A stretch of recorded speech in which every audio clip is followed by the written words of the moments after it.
Yo, what's going on, everybody? It is 1 p.m. here in Crystal Lake, Illinois. That means it's time for another live stream. Today is Thursday. It's garbage day for me. Maybe it is for you too, but it's garbage day. It's the only way I kind of know the days of the week is because did all the neighbors put out their garbage cans or not? But that's today, December 14th, 2023. Can you believe it? It's almost Christmas time. It always sneaks up on me every year, and I think part of that's because we get Thanksgiving, then it's TRE, then it's CIM, and then before you know it, it's like Christmas time, and it's time to do the year-end videos and wrap up and start to get ready for 2024 shoes. I feel like I've got like 4 different 2024 shoes that I want to talk about, but this year I'm going to wait till 2024 to talk about the 2024 shoes. That's something I'm going to try to do this year. See how that works. See if I like that or not. And in the meantime, we'll do some fun stuff to wrap up the year. I think you guys will like it. But first, before we get into any of that, let's say hi to everyone listening on the podcast, on the audio-only version. Hopefully you're having a good run out there today. Today wasn't that cold here in Crystal Lake. So hopefully as you're running, probably listening to this maybe Friday. Am I caught up? I just posted another. I missed a day posting the podcast, and then I think I caught up. I posted another. You might get a double. So you actually might be hearing this today on Thursday. Maybe you're hearing it on Friday. But whenever you're hearing it, hopefully you're having a good run. But for everyone else that's listening to this and watching this later but not live, welcome to you guys as well to the number one podcast that is probably more number one than we realize. Here's the thing. There are statistics, and I've shown them to you guys before. Like 40 has the statistics and stuff, and he talks about how good his podcast is doing all the time. But I think something's up. I think something's up with the reporting statistics on this podcast that you guys are watching later but not live, and also for you guys that are watching live. Because like when I log into like my Apple Pod, because I use Anchor, and Anchor pushes out to Apple Podcasts, it pushes out to Spotify now. I'm just too tired to fight it, but it's doing that now too. But here's the thing: whenever I log into my Apple Podcast, it doesn't show any history of episodes. So something's weird is happening. So maybe it's being underreported in the statistics. So ultimately, long story short, what I'm saying is, you guys that are later but not live, you're watching probably the secret number one live stream that there is when it comes to running content. So, yeah, there might be another running live stream that's actually listed at number one, but we're the secret number one, and you guys are in on the secret, so thanks. All right, let's see who we got here in the chat today. Daniel Burton ran in the pool today, and he says the knee is still sore. Hopefully running in the pool made it less sore, And Eliza says, hi, co-fam, a cold run this morning, but saw so many decorations, though, which was joyous. You know what, guys? One of my suburban dreams seems to be coming true. I got to tell you, and it's related to this. So last year, people got pretty into the Christmas decorations. We didn't. We didn't put any. We put interior decorations, but we didn't have any exterior decorations. This year we got a bunch. And also this year, on my street, there are 6 big Frosties in a row. The neighbors, the retirees on one side, they got a little family of snowmen. On the other side, they got a little baby, but they have a giant snowman. It's not an inflatable. It's one of those ones that's like a wicker, it's like a wire frame with wicker or paper mache or something on top of it. And then the next house down, they got a bunch of kids. They've got a giant inflatable Frosty. And then the next house down, they also have a giant inflatable Frosty and a giant inflatable Santa. Ours, we don't have a Frosty inflatable, but we do have a projector that has a Frosty in it, and we put that on the garage. So we've got a whole street full of Frosties, and we're turning into that street that Frohmeyer is the local ward captain of. You know what I mean? And I just think that's super fun. We might have to get an actual Frosty next year. So it's enjoyable. Last night I was bringing the kids home after my daughter had rock climbing, and the whole street was lit up. All the neighbors really getting into decorating for the holidays. And I just love it because it's so dreary. It's so dark for so long. I just like to see the holiday lights, All All right, let me scroll down and see what else we got here. Rainbow wants to know, does anyone have a 12-foot skeleton? There are many 12-foot skeletons in the neighborhood. They're not up for now, but they were up earlier. There are multiple. I'd say there's 3 within maybe a half mile radius of my house. Run Tommy says, inflatables are the same people who drop $1,000 on fireworks. I don't buy fireworks, but we are inflatables people. Last year we had an inflatable unicorn, a holiday unicorn, but it burst a seam, and so it didn't work. So we had to pick up some new ones this year. Luis Becerra says, Co's National Lampoon's Christmas Vacation. I mean, we live very close to where that story is set. Because remember, Clark works in Chicago downtown, and they live out in the suburbs. I'd say that where we live now, Crystal Lake, is probably very close to where Clark drove the family for National Lampoon's Christmas Vacation. I'm guessing that's where it's this area. All right. Jairus Arayo says, yo, what's going on? Running watch question. Looking at picking up a new watch. Coral Space 3 or Garmin Forerunner 255? Coral Space 3 is at 230 and the Garmin Forerunner 255 is at 300. I really enjoy both of those watches. Personally, I'm not a fan of the pace lag that's on any of the Coros watches right now. It kind of bothers me. And so I'm going Team Garmin right now. And the 255 is a really good deal. I've been running with the 265. I'm in love with the screen on it. It doesn't make sense. Normally, I don't care about the screens as long as I could see it. It's bright enough, then I don't care too much about the screens on a running watch. But this one is just really nice to look at. So I do like that one. But the 255 is pretty much the same internals. Here's one thing that's very different that's been very useful for me in terms of the 255 and the 265. And you know what? Actually, you guys might be able to tell me. Maybe there's been a firmware update to the 255. But on my Garmin 265, there's a Find My Phone like little activity thing. And so if my phone is nearby, it'll make my phone buzz and beep. Here's the thing that happens on the Garmin Forerunner 265. Before, it just kind of like beeped if your phone was within range and it could make it beep. Now on the 265, it plays hot, cold with you. As you get closer, there are indicator lights that let you know you're getting warmer, you're hot, the phone is really close, and you probably should be able to hear it. But it's kind of fun. So I've been enjoying the 265 a lot, but the 255 is a fantastic watch, I think. I think that one's really hard to beat in terms of what you're getting and what you need for runners. If you're multi-sport, if you're spending a lot of time in the gym, then maybe it's different. But for people that are primarily runners, I think I really like the 255. Rain says, I really respect people who have the 12-foot skeleton and just keep it up all year with different themes. Oh, you know what?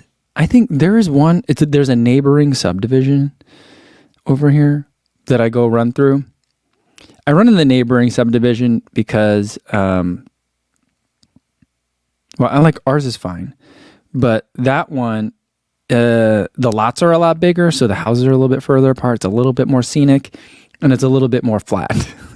So I go over there a lot, and there is a giant skeleton over there. I'm pretty sure I just saw it yesterday with a Santa hat on.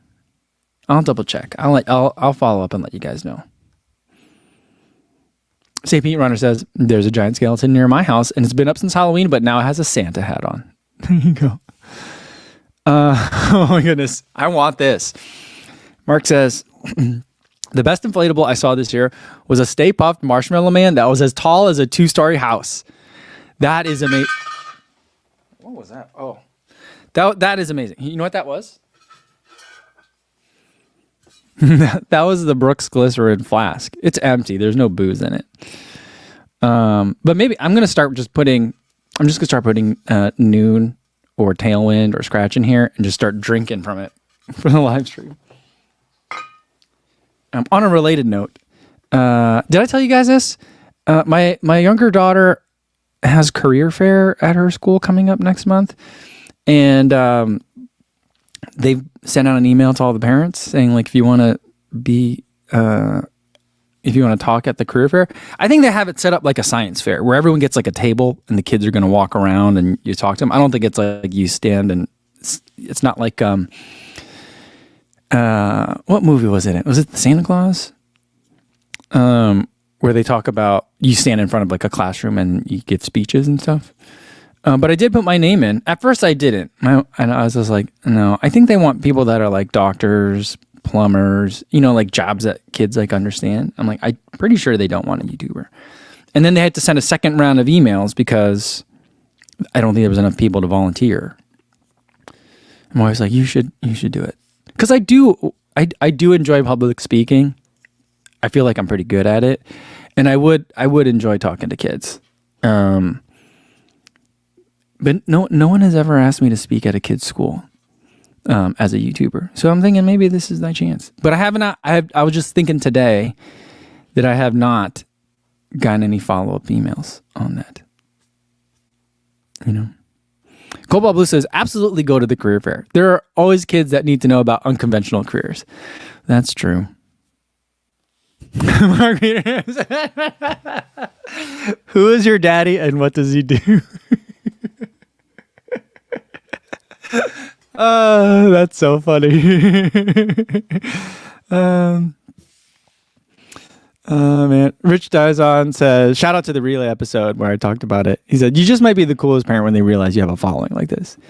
I don't know, maybe.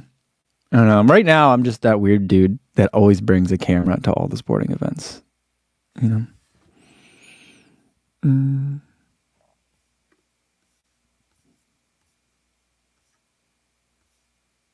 Luke Klein, my dad is a YouTube star.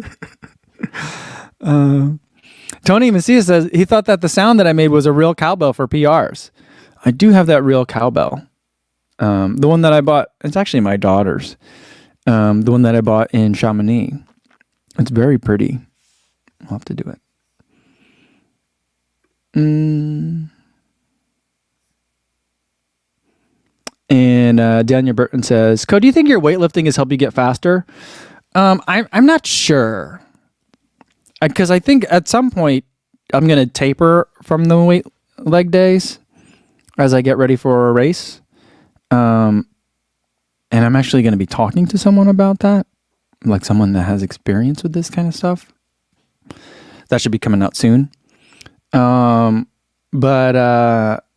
we'll see. I don't know. I've not tried it before. I do think that it definitely helped in that trail race that I did, that I've been hitting the gym. But I don't know. I'm hoping it does. If it doesn't, sure was a lot of work for nothing. I don't think that's it. I think it will eventually. I do think it helps me to be more durable. Now I'm doing a half marathon build and I'm training hard. Not as hard as I did for like Tokyo or grandma's, but I do feel really good. You know what I mean? I don't feel really fast, but I feel really good. My body's not hurting. So, I mean, I'm assuming that that's part of it.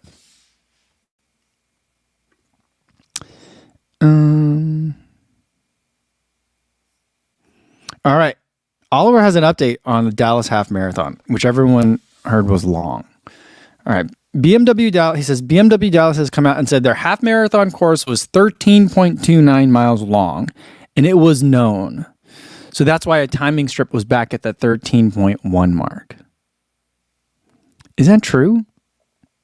I guess they just really wanted to have the finishing line somewhere else.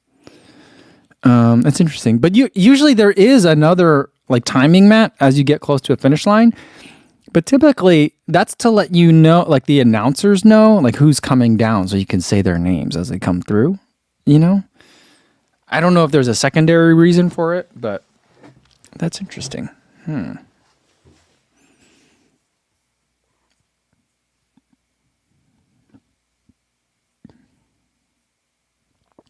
Calvin says that as far as the Find My Phone thing goes, he says, my Phoenix has indicator lights for finding my phone. It's really neat. It is. It's really loud too, which makes sense. But a lot of times when I need to do it, it's really quiet. And so it's just like, this is unnecessarily loud. But, I do like the fact that it's loud.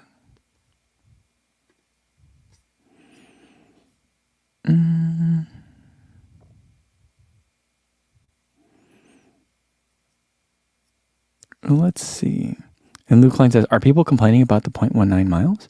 0.19 miles is a long, long way, Lou, depending on your pace. That could be another 2 minutes, minute and a half, a minute, more than a minute for most people, I would say. That's a big deal, Stevie76 says, what would you wear at the career fair? John G in a super shoe? I don't know. I think I would just, what do I show up in all my merch? I have to wear a non-elite shirt, a non-elite hat, cozy, maybe. I'd probably just wear running shoes.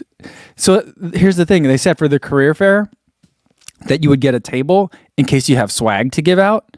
And I was just like, oh, I guess if you're maybe if you're a plumber, you got magnets, or if you work for the guys that come and work on our water heater, they give out magnets all the time. Or if you work at a car dealership, you got probably some stuff. And I was like, I don't have stuff, but I suppose I should have visual aid. So I was thinking I'd bring an iPad. And the reason I was thinking about it, I was like, ooh, some of my reels have bad words in them. So we'd have to keep it on mute. But I could show people, so I think I would do that. I suppose it'd be good if I had stickers. Maybe I'll just bring a bowl of candy. Be like, have some candy. Watch a YouTube video. Daniel Burton says to bring the shoe wall. I thought I might bring some shoes. And I was like, well, if I was going to a high school, I might bring some super shoes. The weirdest ones. The Evo 1. Or maybe the Fast R2. The Mizuno Wave Rebellion Pro. Bring some of those rare ones. Maybe I'll bring the Hoka 10.9. But then I was thinking, if you want to impress kids right now, I feel like you could bring a bunch of Hokas and Ons, and then the kids would be like, "Whoa!" Yeah, I don't know.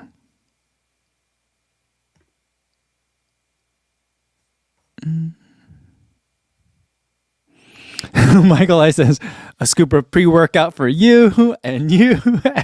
Just have everyone dry scoop Martin 320.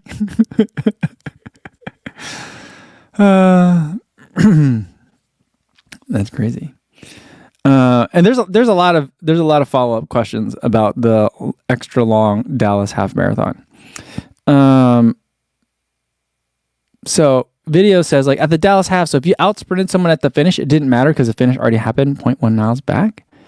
I think so. I think that's what that means. You're finishing your chip time happened. I feel like here's the thing. At a half marathon, 0.19 miles left to go is a good place to kick. You know what I mean? So I just feel like that's a weird, I don't know. That's just really weird.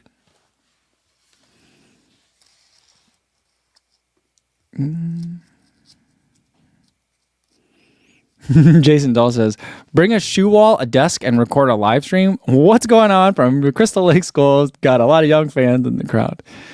Yeah. I thought that what I would probably just bring is a bunch of my cameras so people could see the tools that I use, maybe. And Mixtape Tony says, whatever you plan on wearing, just drink Noon from the Brooks Flask the whole time. That's funny. All right. Quick update. Yesterday, I told you I had to leave early because I had to get ready for an interview that I was going to do. And I didn't tell you who I was interviewing. And that wasn't some sort of cliffhanger thing, so it's more interesting later, and so it's a surprise. The reason why I don't tell you when I'm interviewing someone, I usually don't. I'll tell you when I do, but the reason why I normally don't tell you when I'm about to interview someone is because a lot of times interviews fall through. And so it's for whatever reason. Someone's schedule got busy, a workout went long, someone got stuck in traffic, something came up, we need to reschedule. Things happen all the time. And so that's the situation that happened. I was there with Tommy. We were waiting, and then I checked my Instagram messages, and this person said, I'm going to need to reschedule. And so I didn't get to do the interview yesterday. So that was a bummer. On the other hand of that, I do think that a lot of times people will initially say yes to stuff. I've done this too. I don't do it intentionally. And so I try not to take it personally when other people do it to me. But you say yes to stuff, and then like it follows up, and then you're like, oh, I don't know if I actually want to do this. That kind of stuff happens all the time. And so like usually what I see happen, the custom seems to be, not to say that it's a good custom, but I'm just saying the custom seems to be, someone will say yes to something, some sort of collab or interview or whatever, working on a video together. And then you follow up, and then you just kind of get ghosted for a while. That to me, when that happens, that to me is usually a signal that like either A, they were kind of interested at first, and then they thought about it and they're not so excited on the idea, and they just don't know how to back out. Or two, they have an agent and they said, I really want to go do this. And the agent says, I don't think that's a good idea. And then and then they don't know how to back out. So rather than say, hey, I'm sorry, I can't do this, you just get ghosted for a while. So usually the way I take it is, and this is very similar for the way I operated my previous business too, for different reasons. But whenever something cancels or needs to reschedule, I assume the person's not interested. And I'm unless they tell me otherwise, I feel like I'm welcome to pitch another idea. But this idea, they don't want to do. Unless they come back and they're like, hey, let's do something next Thursday. That's kind of how I approach that kind of thing. And I don't take it personally. People pitch me ideas all the time. Sometimes they're great. Sometimes they're not. It has nothing to do with the person, and you just do or don't have time for things sometimes. So this person, I don't think wanted to be interviewed. And that's okay. Or maybe just something came up. So I don't know. Either way, that's how it goes.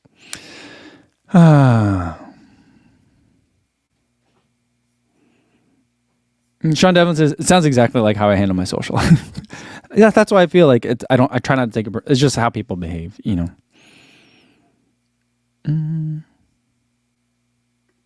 Go Running with Oliver says, Kiptum canceled. That's fun. I thought your guesses yesterday were pretty fun. People thought I was interviewing Des, which that was not the case. I've never asked Des to sit down for an interview. I don't think that she would want to hang out. Not that we're hanging out, and I just don't think she would want to be interviewed. I don't know.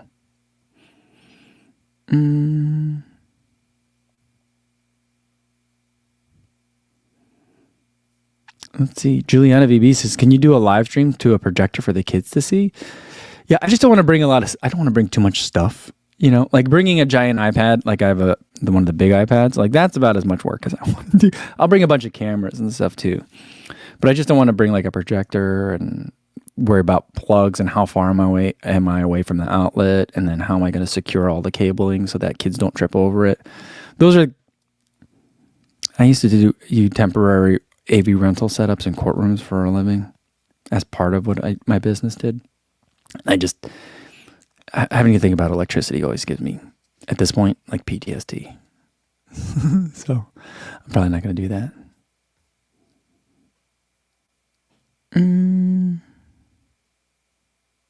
Michael I says, it just hit me. Hand out Silver Hellman's mayo packets. It's good for fueling. Really good for fueling.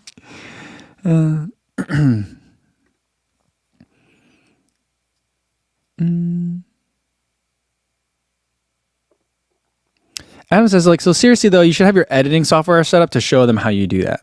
Maybe I'll do that. Because I do think that if I'm showing them the tools that I have, I could show them what a video file, project file looks like. I could bring some shoes. I can bring some cameras and kind of talk about the different tools that I'm using. So I have thought about that. Yeah.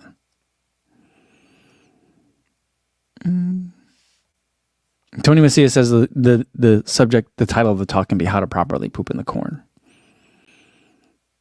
Yeah, I don't know. There are cornfields around here, and I don't know if any of the kids in my daughter's school are farmers, but the school is adjacent to a cornfield. I don't think the parents would want me teaching their kids that. Video says, were you at TRU when Des was crowd surfing? I was. Here's the thing about that. So Des Linden was at the Y'all Out Boy concert, and I was standing on the rail. Me and Drew were both standing on the rail, way up front. And it started getting a little rowdy. If you listen to Believe in the Run podcast, you heard about it a little bit. And I couldn't tell if Drew was getting mad, like Hulk smash mad, or if he was having a good time or just was not used to this. But like I couldn't read the expression on Drew's face. But we were getting all bumped pretty hard.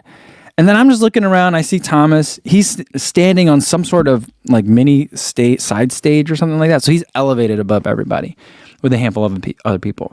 And in the corner of my eye, because she's very short. I don't know if you guys have ever met Des Linden in person, but she's very short.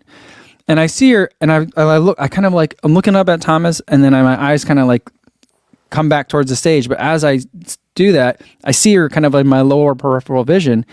And then it's like Des Linden is like there in the corner while there's all this activity going on around her. And I'm like, guys, this is a national treasure. We cannot break Des Linden here at the Y'all Out Boy concert. That's just not acceptable. So I was very concerned. I was concerned for a moment, but I'm like, she knows what she's doing. She's been here before. She's been to more Y'all Out Boy concerts at TRE than I have. She knows what's up. So I felt like I was concerned for a moment, but I was like, she's fine. She's fine. All right. Let's get to the box. Eliza wants to see what's in the box. All right. So we got a package from Ben Parks today. You know what's cool about it? I kind of ripped the label a little bit as I was taking his address information off on there, but not only does he know how to ship things internationally, which I already knew that he knows how to do that because I've bought hats from him before. But he has his logo on the shipping label. I don't know how he figured that out. He's just so far ahead of me. All right. Let's get it open. Look at this. Easy open box. Ben has always had really great boxes too. And then look at this. This is so cute. It says, thank you for your support. Season's greetings. I love this card. It says, Mike, thank you for all your content and the shakeout runs. Here's a lots more in 2024. Wishing you all the best. Ben. Cool. Thanks for the card, Ben and Sarah. And we've got 2 things in here. Oh, wait, there's 3 things in here. Oh, boy. All right. That's a flask again. I keep dropping things on it. Let's get to this thing first. Ooh, this is nice.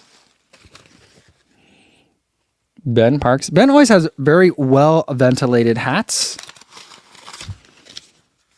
Look at this. See, look at that. You can see right through it. I like that a lot. And on the back, it says Ben Parks running.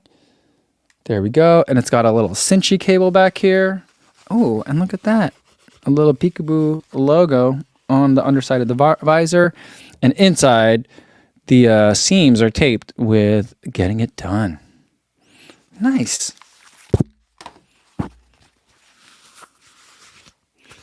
Oh, yeah. I like this hat a lot. This is perfect. What do you guys think? Looks nice, right? Eliza says, that's some nice airflow. Yeah, this is nice. I've never been a visor up kind of guy. I've tried it a couple times. I've run with hats like this a couple times. I don't know. It just doesn't work, but that's all right. It'll be my little secret that this is up here. This is good. I like it. All right, let's get to the other hat.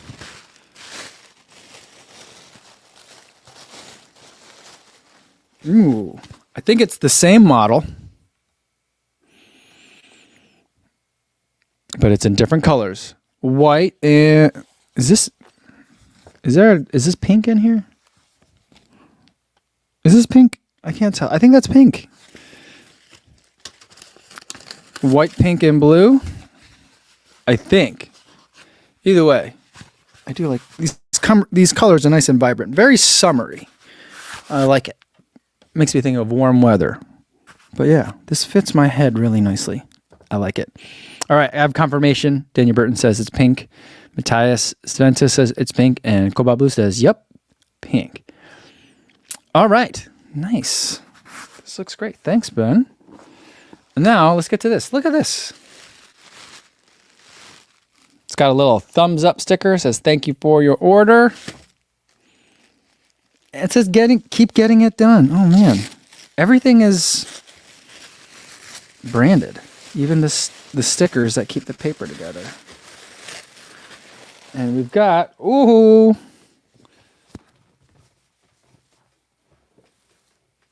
We've got a rest day sweatshirt. Nice. Nice stitching on here. There are many colors. I'm not going to try and guess what these colors are, but there are many of them on this shirt. And it says rest day. Nice. I like it. Thanks, Ben. I really like these.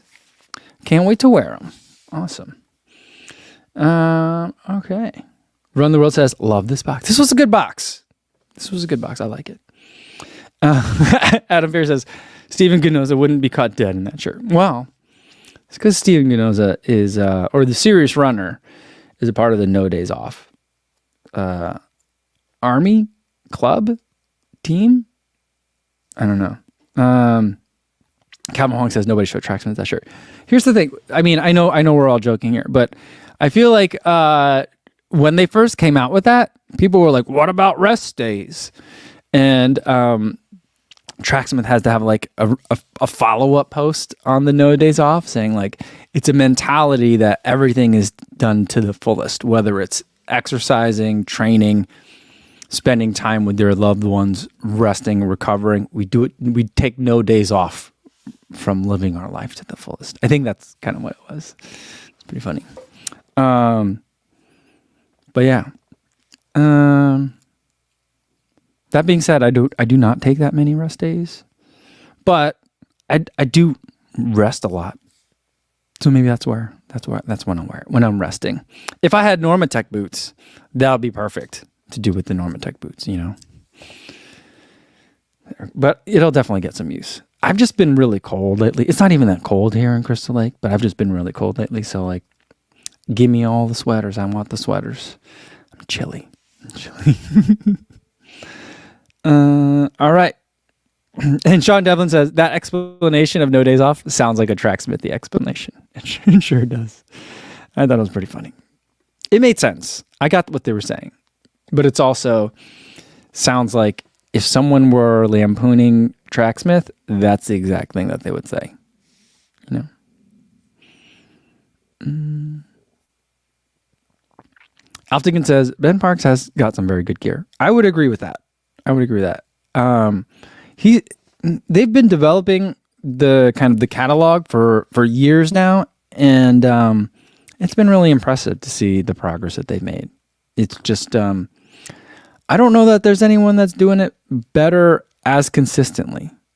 You know what I mean? Like every once in a while, there's very exciting things, but there's many people that are kind of in the space that don't have regular shops. You know, like I do have a Shopify shop now, I guess, but I don't have stuff in there right now, you know? But Ben, there's always stuff that you could buy from Ben. Same thing, like Ginger Runner or someone that I find very, not frustrating, but it's like you always want to go buy something from Ginger Runner, and like a lot of times there's not a lot of stuff to buy. Same thing, you know who else I'm also annoyed about? Allie Feller. There's like never anything that you could buy from Allie Feller. And, you know, I just want like an Allie Feller coffee mug. Like an Allie on the Run coffee mug. That'd be great. But there's never one to buy. Everything is always sold out. And so it's hard because it's hard to maintain a shop with inventory. And then I do think that Ben and Sarah and team do a fantastic job. Fiona says, Ben needs to sell a shirt with "Hello everybody" on it. I think that it would be great if the font represented the pace, like, hello, everybody, so like all the letters and everybody would be all crunched, smushed together. I feel like that'd be fun. I don't know how you would do that. I'm not that much of a graphic design artist. I mean, I can. I just don't. Not anymore, anyway. Yeah, Calvin says, or believe in the run. They only have cotton tees. Yeah. I mean, I'm not one to talk. I don't. And Matthias Ventus says, believe in the run is missing out on an opportunity. But I guess I just do a lot of limited run stuff. That's how I do it too. But I feel like the difference is, believe in the run, they have like people, they have employees, and they have space at the HQ where they store the inventory. They can just do that. But yeah, so it's not just stuff that you can always get and buy.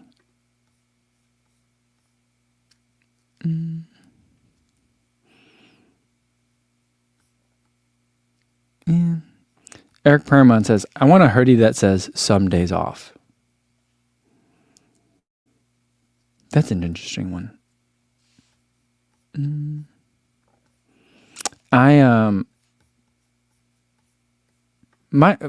thing that I used to have, I still have it over here. You want me to get it and show it to you guys?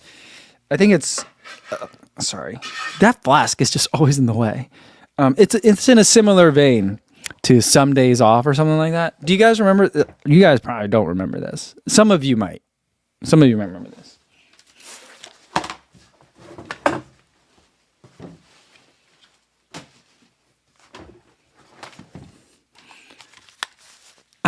There's, as far as I know, only 2 people bought this. One is me, and the other person is my mom. My mom has one of these at her house. And I have one. I would have thrown it away because it's just a pillow with a sentence on it. But I don't know. I've kept it. And now it just kind of sits over there. It's over there by the Primex Strung 2 box. That's super fragile. The golden vapor plies and the silver play button. They just kind of, they all hang out together. So that's it. But I don't know. I don't think we need to bring that back. I thought it was really funny. I thought it was very clever when I first did it. But now I'm just like, it's funny to have it now. But yeah.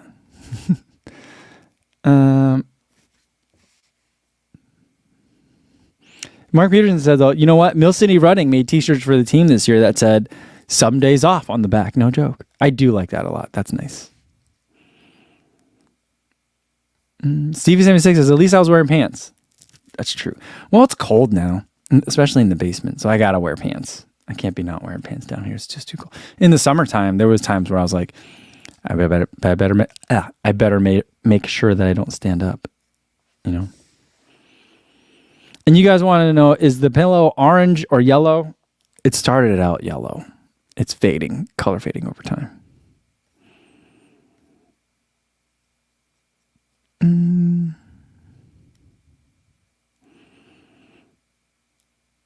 All right. Sean Devlin says, is there any self-awareness at Tracksmith? Is it just one big troll on us? I met a lot of people at Tracksmith, and I like the people at Tracksmith. But I think, I don't love no days off.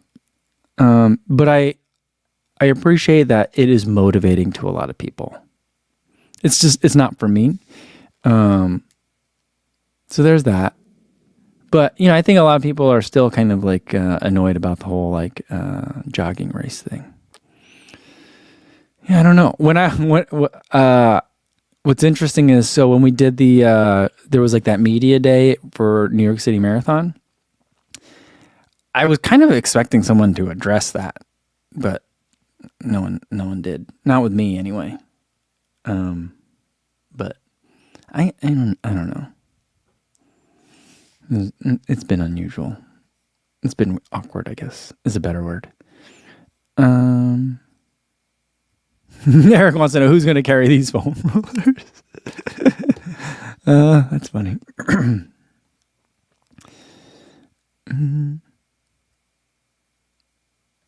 Alptican says, I accidentally wore a Ben Parks hat to a 40 runs Christmas run. It was very cold, and it's a warm hat. Well, that's that worked out then, I guess. But I also feel like that's fine. That's fine to do. Like, if people came to a Kapuzi Run Club in a Believe in the Run shirt, I would think that was pretty awesome. You know? And Getting to Run says, speaking of needing new merch, I can't wait for a new non-elite path hat.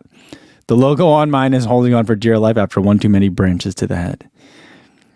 Yeah, mine is not I've used it a lot, as I know you've used yours a lot, and it's gone through the wash a bunch of times. And it looks like it's a little bit of an older hat. But there is a new hat coming soon. I have to follow up with Floris to make sure we're still on track for that. But there is it's going to be after the new year for that one. And that was always the plan, just so you guys know. Yeah.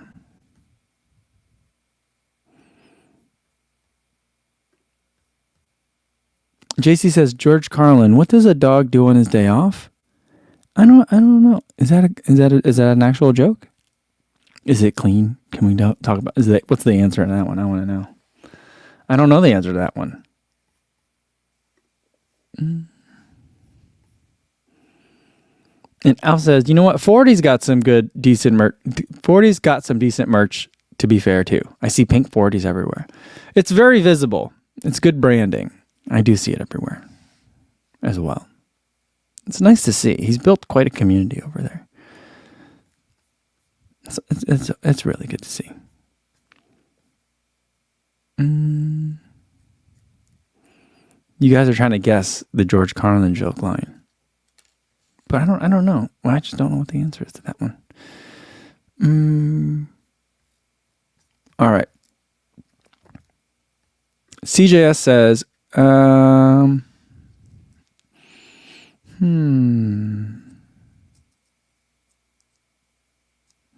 yeah, so I think I understand what this is saying. CJ's saying, so wait, I guess that's expensive, but so can someone explain the hate that Tracksmith always gets? Their stuff's quality is supposed to be top notch, isn't it?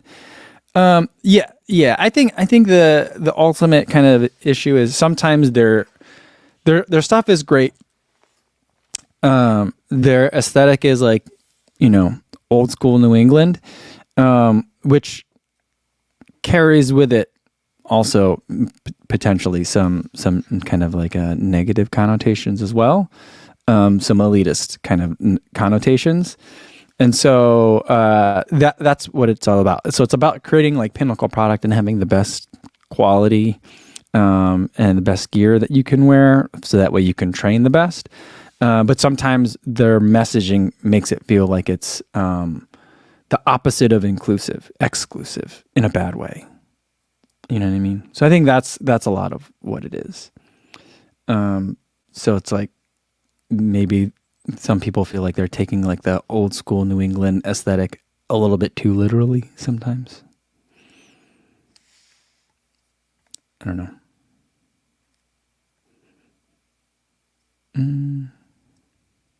Juliana Vivi says, app question. I use Map My Run since I started running. I caved in and started using Strava. I run with both to see that and see that they are always different. Anyone else? Who do I believe? I think it's there's multiple reasons why, and it has to do with, it depends on two things.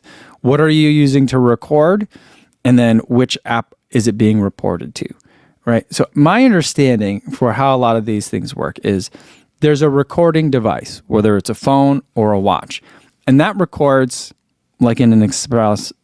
In my mind, the way I understand it is think about it like an Excel spreadsheet. Minute 1, position 1. Minute 2, position 2, and so forth. But it does it at least once a second, hopefully. Right? So you got this list of GPS points. Then after that, the watch might do some smoothing, right? And because sometimes the GPS signal bounces, and it knows that you really didn't jump across the street and back in a 3-second span. So that was just some sort of signal noise that we need to ignore, right? So it needs to figure out how to like, what was the true data? And the watch might give you a result 3 miles, 3.00 miles, right? When you go to upload that to Strava or Map My Run, it doesn't take the end results that your watch gets, 3.0 miles, and then your time elapsed, and then calculate a average pace. I think what's getting sent is the Excel file. Position 1, time 1. Position 2, time 2. And it does its own separate smoothing of the data. And based on what that smoothing was, it might give you a different result. That's why a lot of times there's that joke about the Strava tax. You know, I ran 10 miles, and then Strava will show 9.99 because it's calculating the distance based on the source data, but it's doing it in a different way. So that's kind of why things can be different. In terms of who do you believe, I think that like, unless they are very, very different, and in most situations they shouldn't be. It shouldn't be like one showed you 3 miles and the other showed you 4. You know, it'll be like 3.0, 3.03, 3.05, which isn't a small amount. That's about 100 meters. But as far as like consumer grade GPS goes, it's pretty good. It doesn't really matter all that much. It shouldn't matter all that much to your overall training. You know, the best way to kind of account for it is run about 100 meters extra. So make sure you always get at least 3.00 instead of 2.99 at the end of the day. Does that make sense? Yeah.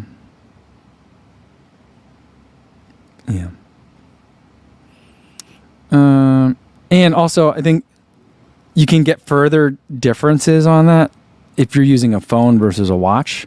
Phone GPS does weird things, like the Apple, like iPhones do different things where they're not just using GPS data a lot of the time. Sometimes they're also pinging off Wi-Fi's and using location data from those. They're doing weird, phones do weird things.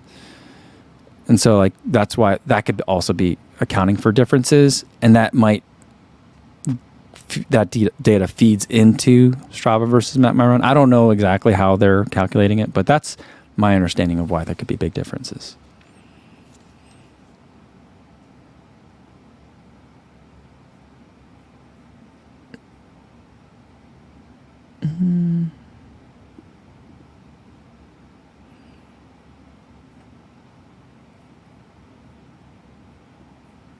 And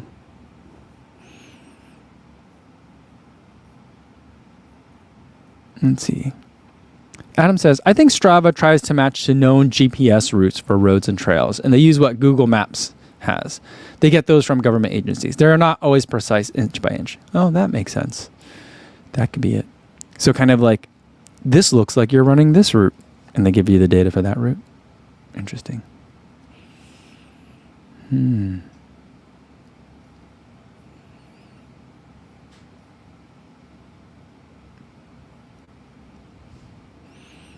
And Stevie76 says, quote, phones do weird things. Phones do weird things. Phones do many weird things.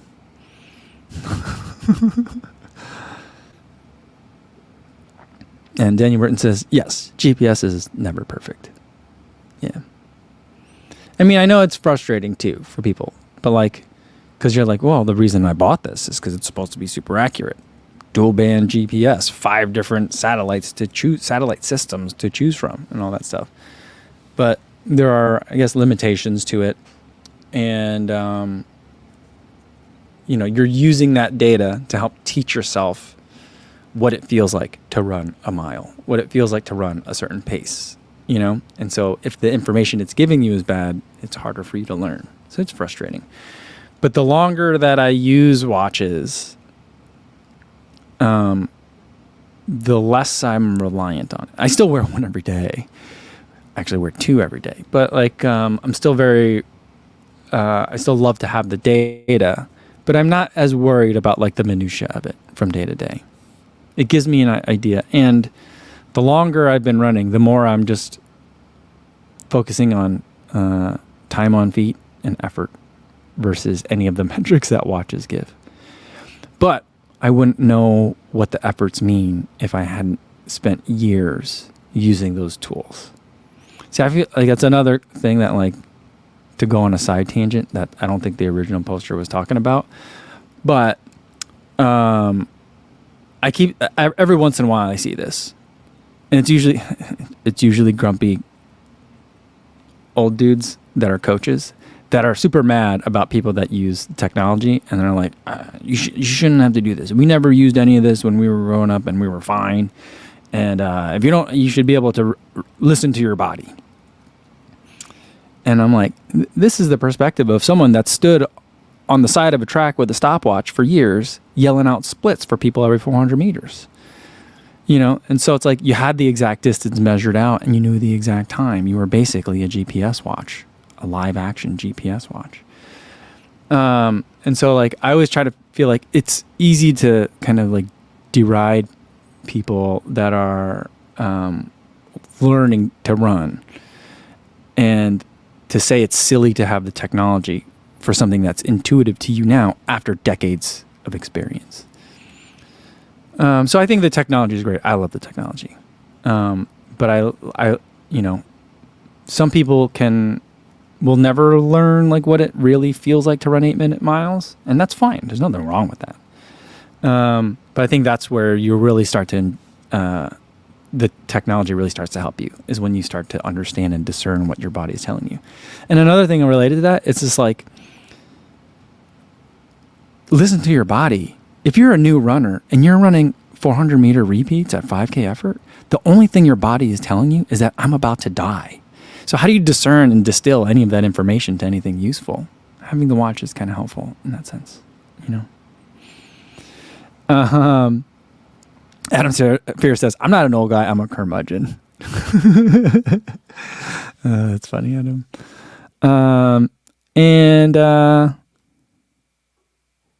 Calvin Huang says, is a stopwatch is still technology, though? It is technology, indeed. Yeah, but when people complain about technology, it's always the technology that they're not using. People that complain about technology are using tons of technology, but they have other technology that they're complaining about, you know?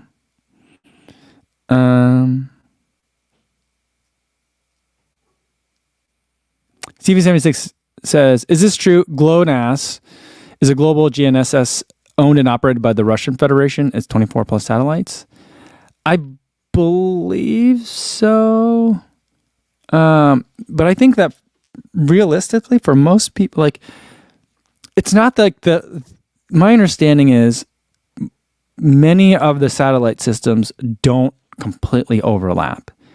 And so, like, there is single band GPS watches, which is, until like this year, was most watches.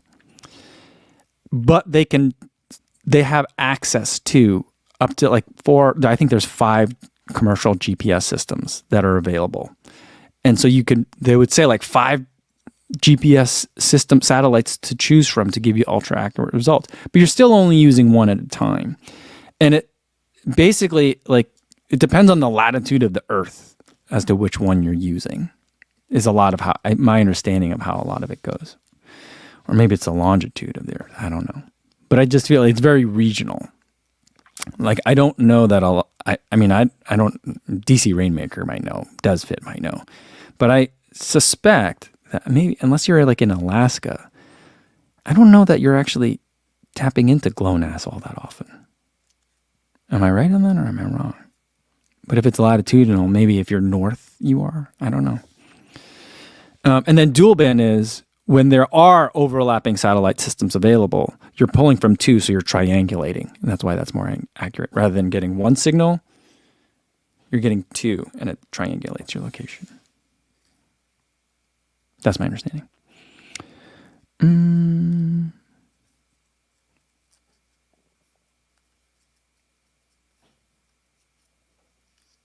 Calvin Hong says, you know what? Maybe the GPS accuracy was the friends we made along the way.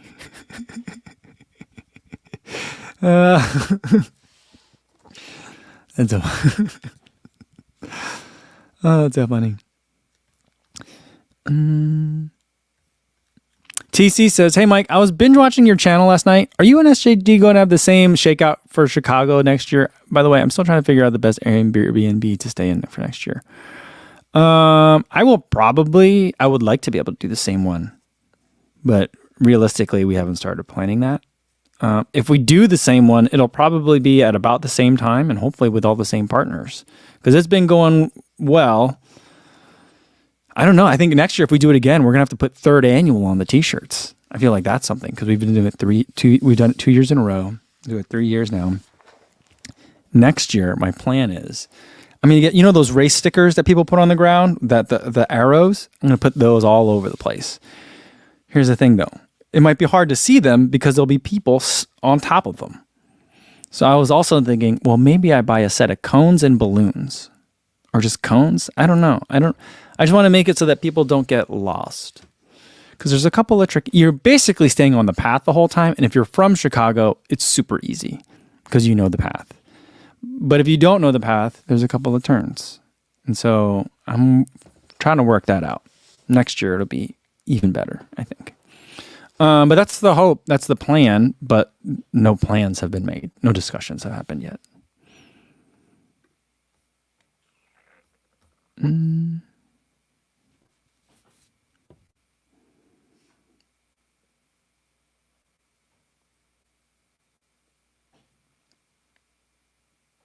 All right, Richard Wilson says, all the systems have global coverage. So maybe I'm misunderstanding it. And Richard Wilson says, and you can use both or multiple systems at once, just more satellites to be able to ping at a time. Okay.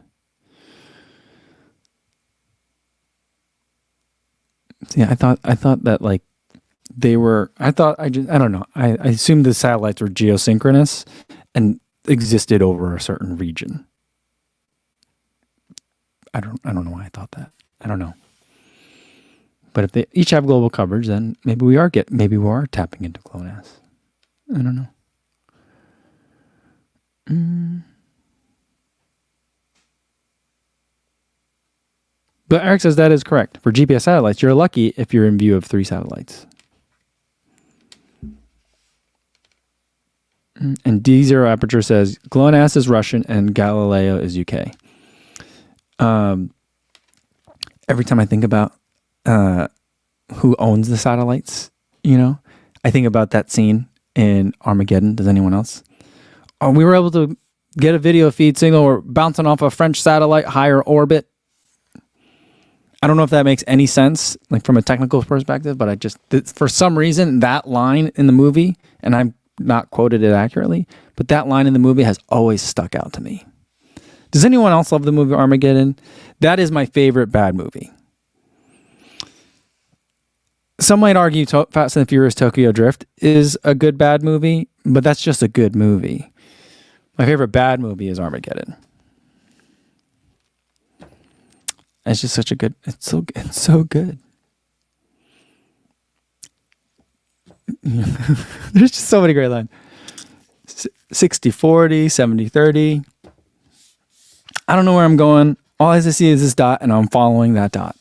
That's basically every time I get lost in the woods. I think about the movie Armageddon. 949 says a good bad movie is Con Air. That is I think Armageddon is the best bad movie, but I think Con Air is worse, and not as good. It's a more bad but less good. But it's up there. I feel like there was like I don't want to say golden age because that phrase gets used a lot, but there was a nice little burst of really good bad movies. Or maybe it was just my age and those have left an impression on me. Maybe there are other really good bad movies out right now. But like right around that time, we had not only like a proliferation of Bruckheimer movies, but we also had like Adam Sandler was hitting his prime as far as making movies. There was just so much. There was so much there. That was the beginning of the Scream franchise. I Know What You Did Last Summer. Remember that? Final Destination. All those terrible movies. Maybe I just had more time to watch movies back then, and that's what it is. you know.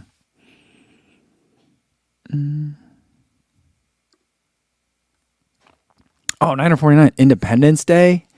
That was a good bad movie too.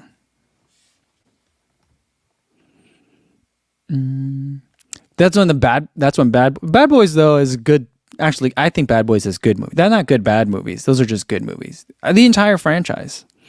One of my first dates with my wife was we went to one of the Bad Boys movies.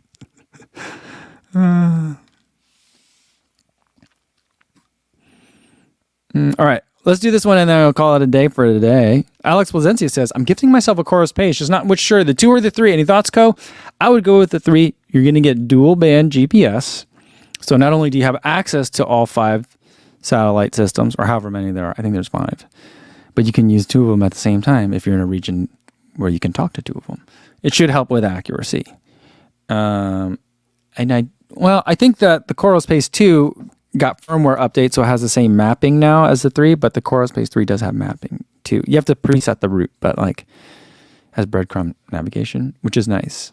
I feel like you're getting a lot of features with the Chorus Pace 3, especially at the price. So I would go for the 3. If you're close and you know the price isn't a hard determining factor, I would bump up for the 3.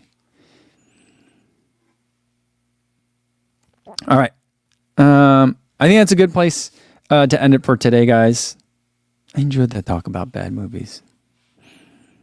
That was fun. All right. Tomorrow, hopefully by tomorrow, I'll have my first top 5 video to end 2023 out.